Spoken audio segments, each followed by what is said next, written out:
বাসর ঘরে নবজাতক শিশুকে কোলে নিয়ে জুবুথুবু হয়ে বসে আছে 15 বছরের মেয়ে নূরা। পুরো নাম নুসরাত জাহান নূরা। ওর কোলে শিশুটি পুত্র সন্তান। তখন থেকে ছেলেটি কেঁদে চলছে, কিন্তু নূরা কিছুতেই কান্না বন্ধ করতে পারছে না।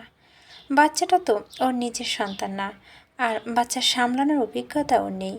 হয়তো অভিজ্ঞতা এতদিন হয়ে যেত, তবে আল্লাহ তারা যায়নি বলে আর হয়নি। অতীত মনে হতেই চোখের কোণে বেয়ে উষ্ণ তরল গড়িয়ে পড়ে। বাচ্চাটার কান্না কিভাবে বন্ধ করবে? বিছানা থেকে নামার জন্য উদ্যত হতেই রুমে প্রবেশ ঘটে ওর বর আরশাদ চৌধুরী, যে কিনা গুনে গুনে ওর চেয়ে 16 বছরের বড়। লোকটার গলা স্বর গম্ভীর, যখন কথা বলে নূরার রক্ত হিম হয়ে যায়। নূরা এখন পর্যন্ত লোকটার মুখের দিকে তাকিয়ে দেখেনি, শুধু গলার স্বর শুনেছে। আরশাদ গম্ভীর আর কিছুটা রাগী স্বরে বলে, তখন থেকে কাঁদছে, শুনতে পাচ্ছ না? খাওয়াচ্ছ না কেন ওকে? নূরা মিনমিন করে বলে, খাওয়ামো? এইখানে তো দুধ নাই। তোমাকে এনেছি কি করতে? তোমার প্রাক্তন শ্বশুর শাশুড়ি তোমাকে কিছু বলেনি? মাথা নাড়ায় নূরা। আরশাদ আগের মতো একই সুরে বলে, তুমি ওকে খাওয়াবে, নিজের বেস্ট ফিডিং করা ওকে। নূরা তড়িগতিতে মুখ তুলে তাকায়। আরশাদের গম্ভীর রাগী মুখ দেখে সাথে সাথে মাথা নত করে নেয়।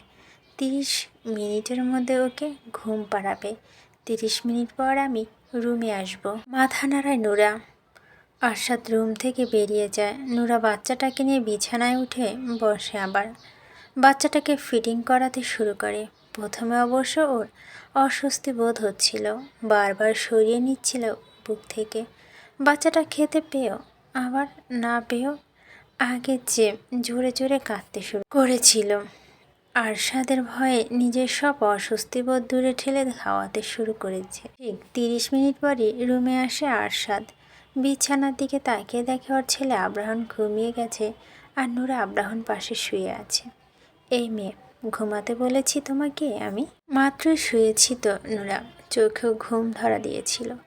আরশাদের রাগী গম্ভীর স্বর শুনে ভয়ে তাড়াতাড়ি উঠে বসে। বিছানা থেকে নামে শাড়ি চেঞ্জ করো কথাগুলো বলে নিজের ড্রেস হাতে ওয়াশরুমে প্রবেশ করে। নূরা বন্ধ হওয়া ওয়াশরুমের দরজার দিকে তাকিয়ে উপরের দিকে মুখ তুলে তাকায়। বিড়বিড় করে বলে, আল্লাহ, কি এমন পাপ করেছিলাম আমি? আমার এত কষ্ট তুমি কেন দাও? এই জাহান্নাম থেকে তুইলাই না আবার কই ফালাইলা? 10 লক্ষ টাকার বিনিময়ে 15 বছরে ধর্ষিতা নূরাকে কিনে এনে বিয়ে করেছে আরশাদ চৌধুরী। অবশ্য নূরা শুধু ধর্ষিতা নয়, বিধবাও। সেই ছেলে ধর্ষণ করেছিল। বিচারের সময় গ্রামের মানুষ সেই ছেলের সাথে ওকে বিয়ে দিয়ে দিয়েছে। এমন মেয়েকে তো অন্য কেউ বিয়ে করতে চাইবে না। তাছাড়া ওর বাবা মাও বেঁচে নেই, তাই ওর পক্ষ নিয়ে লড়াই করার মতো কেউ নেই। গ্রামের চেয়ারম্যান মেম্বাররা যা ফয়সলা করে দিয়েছিল, নূরা দরিদ্র ভ্যান চালক কাকা তাই মেনে নিয়েছিল। এছাড়া আর উপায় কী? তিনি তো নূরাকে আর কোথাও বিয়ে দিতে পারবেন না। এই সমাজে ভুক্তভোগীরা ন্যায় বিচার পায় না। ভুক্তভোগীদেরকে কোণঠাসা করে রাখে সমাজের ব্যবস্থা। আর সেই ভুক্তভোগী যদি হয় নিম্নবিত্ত পরিবারের সদস্য, তাহলে তো কথাই নেই। নূরার সাথে অন্যায় হলে ন্যায় বিচার দেয়নি কেউ। ভ্যান চালক কাকাও সেরকম কোনো ব্যবস্থা নেয়নি তখন। তার এত টাকা পয়সা নেই মানুষের পিছনে পিছনে দৌড়ে দৌড়ে খরচ করার মতো। নূরাই বা আর কী করার ছিল? গ্রামের মানুষ যা করেছে সেই নিয়তি হিসেবে মেনে নিয়েছিল। বিয়ের 7 মাস পর স্বামী নামক সে জানোয়ার মানুষের হাতে গণপিটুনি খেয়ে মারা যায়। নূরা তখন 7 মাসের গর্ভবতী ছিল। স্বামী মারা যাওয়ার 3.5 মাস পর শ্বশুর শাশুড়ি মিলে ওকে 10 লক্ষ টাকা বিনিময়ে বিক্রি করে দিয়েছে আরশাদ চৌধুরীর কাছে। ওর ভাগ্যটা এমন কেন? 14 বছর বয়সে এক পুরুষের লালসার শিকার হয়ে তার বউ হয়ে গিয়েছিল। 15 বছর বয়সে গর্ভবতী অবস্থায় আবার বিধবা হয়ে গিয়েছিল। ভাগ্যের ফেরত আবারও 15 বছর বয়সে আরেক পুরুষের বউ হয়ে গেল আজ। এখানেও যে ভালো থাকবে না, সুখে থাকবে না, সেটা প্রথমে বুঝতে পেরেছে। 10 লক্ষ টাকা দিয়ে কিনে এনে ওকে মোটেও রানী বানিয়ে রাখবে না আরশাদ, এটা বুঝতে পেরে গেছে নূরা। দেখা যাক ভাগ্যে এবার কি আছে। আরশাদ ওয়াশরুম থেকে বেরিয়ে এসে দেখে নূরা এখনও আগের মতো দাঁড়িয়ে আছে। কিছুটা ধমকে সুরে বলে, এখনও দাঁড়িয়ে আছো কেন? 2 মিনিটের মধ্যে কাপড় চোপড় খুলে বিছানায় আসবে।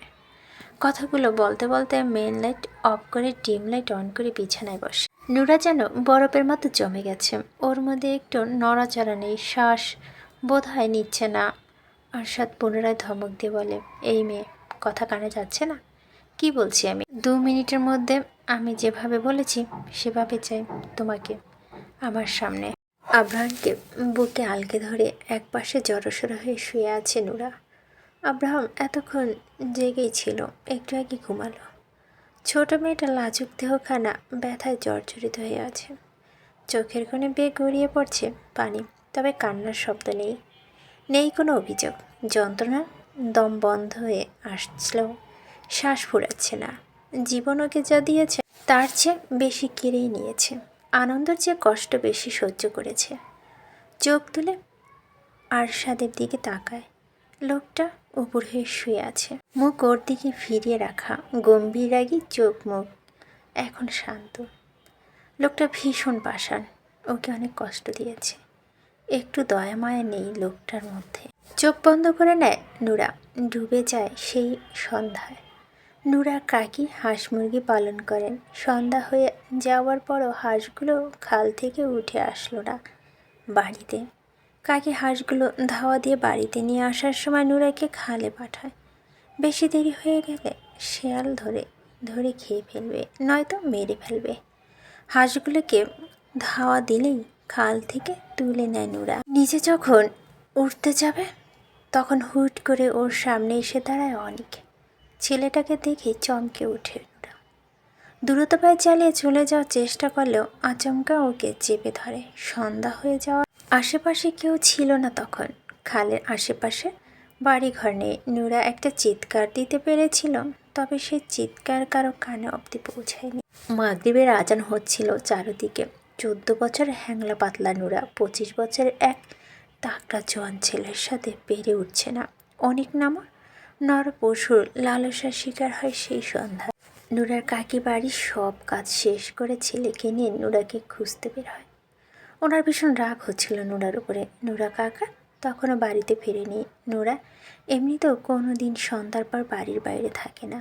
আজকে হাঁসগুলো নিয়ে আসার জন্য গিয়ে কোথায় বসে আছে কে জানে। আশেপাশে প্রতিবেশী বাড়িতে খোঁজ খবর নিয়ে খুঁজে না পেয়ে খালের পাড়ে এগিয়ে আসে।